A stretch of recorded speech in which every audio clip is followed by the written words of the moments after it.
I'm Kyria Traber. My pronouns are she, her, and hers. I'm a playwright, actor, and culture worker, and a co-host of First Person. Today, I'm going to talk about James Baldwin.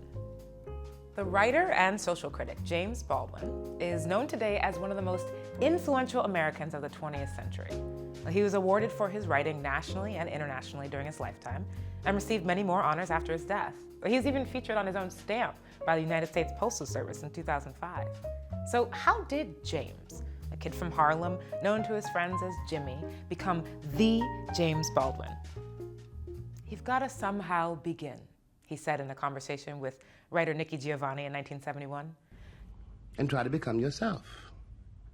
You know, it's hard for anybody, but it's very hard if you're born black in a white society. Hard because you've got to divorce yourself from the standards of that society. Baldwin was born black in a white society and gay in a straight society at a time when same-gender relationships were literally against the law. He stood firm in his advocacy for his own rights and the rights of all oppressed people. More than anything, he believed that it was necessary for us, all Americans, to acknowledge our history and its foundations in inequality. American history is longer, larger, more various, more beautiful, and more terrible than anything anyone has ever said about it. Baldwin's own history is rooted in this truth. Born in Harlem, New York, August 1924, his mother, Emma, and stepfather, whom he called his father, David Baldwin, were a part of a large wave of Black Americans moving from the rural South to northern cities in the 20th century. Well, this movement was known as the Great Migration. Starting around 1916, many Black Americans fled the South to escape Jim Crow, a system of legal segregation and social practices, including violence, designed to maintain white superiority over Black people. Baldwin was often asked to comment on racial attitudes in America. In one television interview, he said, "I don't know what white people feel in this country, but I can only conclude what they feel from the state of their institutions." Baldwin's parents hoped to find a better life and greater opportunities in New York, but conditions in Harlem were, well, Jimmy said it best. Harlem, physically at least, has changed very little in my parents' lifetime or in mine. Now, as then, the buildings are old and in desperate need of repair. The streets are crowded and dirty. There are too many human beings per square block. All of Harlem is pervaded by a sense of congestion, rather like the insistent, maddening, claustrophobic pounding in the skull that comes from trying to breathe in a very small room with all the windows shut. He really had a way with words. Whether writing or speaking, Baldwin used imagery and persuasive language to get to the heart of an issue and demand an audience consider his perspectives. This was a skill he started to develop from a very early age. As a child, he used reading to escape from the world around him, and he was encouraged by his teachers to write. At the age of 12, he became the editor of his middle school newspaper, and a local church newspaper published one of his short stories. Still, as a poor Black kid growing up in Harlem, a career as a writer wasn't something he imagined was possible. By the age of 14, he felt pulled in two opposing directions. He could follow the hustlers and drug dealers that he passed daily on his way to and from school, or he could join the church, where, at least for a while, he felt safe. As a child preacher, Baldwin drew huge crowds of all ages to Fireside Pentecostal Assembly. He later claimed that he never wrote a sermon ahead of time. He'd apparently memorized the Bible and improvised his speeches in the moment. During his 3 years as a young minister, Baldwin was also becoming aware of his sexuality, forming friendships with non-Christians and reading secular literature. These were all things the leaders of his church and his own father condemned, and he started to feel less at home in the church.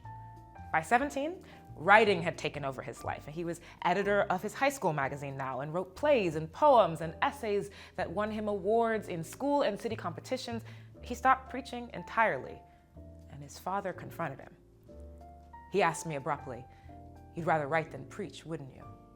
I was astonished at his question because it was a real question. I answered, "Yes," and that was all we said. He later described this as the only time he and his father had ever really spoken to one another. Baldwin's father never supported his writing, and he didn't attempt to write professionally until after his father's death. It's probably fair to say that Baldwin would never have become one of the most influential Americans if he hadn't left America. To be a Negro in this country and to be relatively conscious is to be in a rage almost all the time. So that the first problem is how to control that rage so it won't destroy you.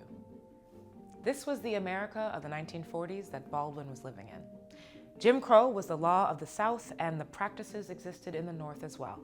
Race riots broke out across the country and in Baldwin's own neighborhood in Harlem.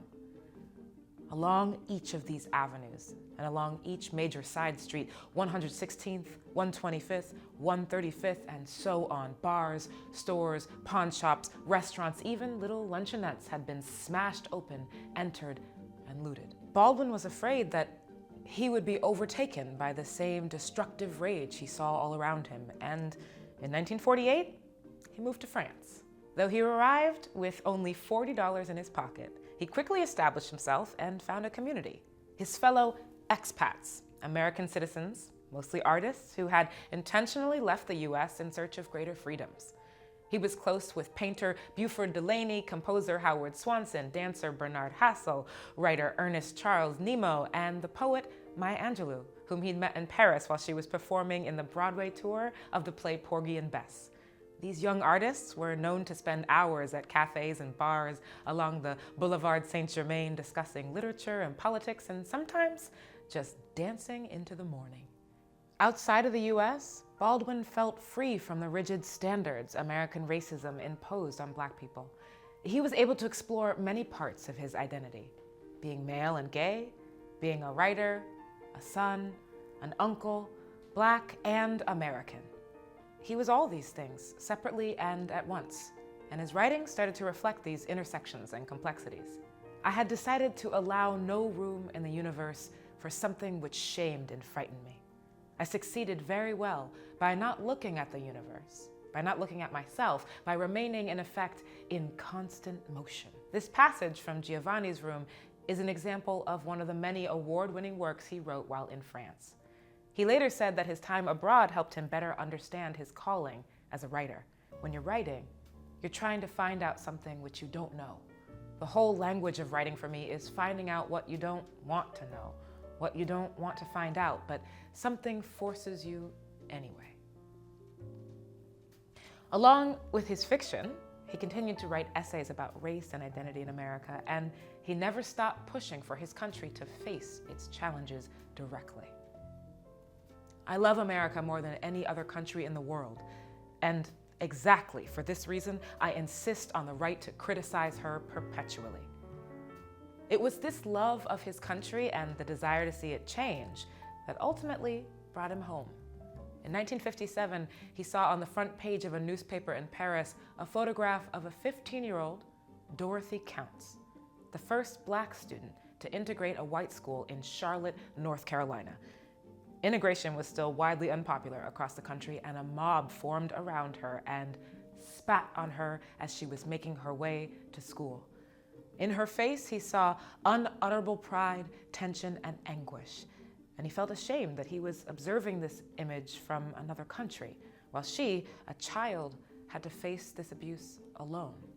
The life of this country is in our hands. It is not a Negro problem or a civil rights problem. What it is, for all Americans now, and I mean this literally from the bottom of my soul, it is now a matter of life or death. It is up to us. Back in the United States, Baldwin publicly supported many civil rights organizations, though he would describe himself as a witness and not an activist or organizer. He formed close relationships with some of the most influential leaders of the movement. Medgar Evers of the NAACP in Mississippi, Malcolm X of the Nation of Islam, and Dr. Martin Luther King Jr. of the Southern Nonviolent Christian Coalition. He knew that their work, the day-to-day tasks of leading organizations, were very different from his role as a writer and general public figure. Different, but equally important. My responsibility as a witness was to move as largely and as freely as possible, to write the story and to get it out. Baldwin's life and work was strongly influenced by the friendships he held with his contemporaries in the Black arts and civil rights movements. Luminary figures like Lorraine Hansberry, Nina Simone, Audre Lorde, Nikki Giovanni, Maya Angelou, Richard Wright, to name just a few. Through these relationships, sometimes friendly and sometimes confrontational, they supported each other in their work and their lives. The writer, Lorraine Hansberry, also Black and queer, was one of his closest friends, and he wrote about their relationship. We had that respect for each other, which perhaps is only felt by people on the same side of the barricades, listening to the accumulating thunder of the hooves of horses and the heads of tanks. The James Baldwin that we remember today was a part of a rich community of artists, scholars, and activists who were deeply committed to challenging America so that it might someday become a true society of equals. Their legacy, and Baldwin's language in particular, carries through to today.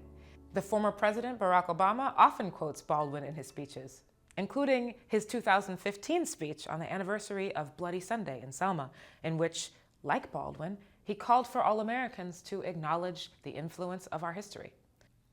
For me, a Black queer artist, discovering Baldwin's writing was life-changing. The first book of his I read was Another Country. I saw parts of my own identity reflected in the central figure, Rufus Scott, a jazz musician and bisexual Black man.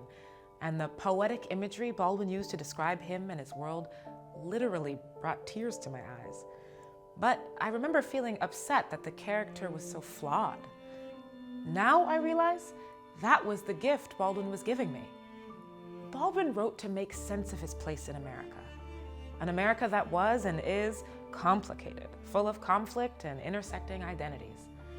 He wanted his country to acknowledge its flaws in order to make space for all of its flawed people, including himself. You write in order to change the world.